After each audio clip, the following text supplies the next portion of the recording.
నువ్వు నా ప్రాణం అని విన్నవించు ఈ పాటని. నువ్వు నా ప్రాణమని విన్నవించు ఈ పాటని. ఎక్కడో దూరానున్నా చుక్కలే విన్నా గాని కదిలించలేదా కాస్త కూడా నీ మనసుని.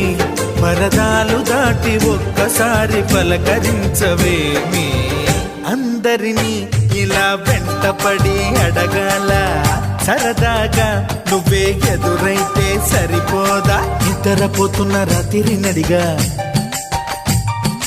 గుడికి చేరిన గువ్వల నడిగా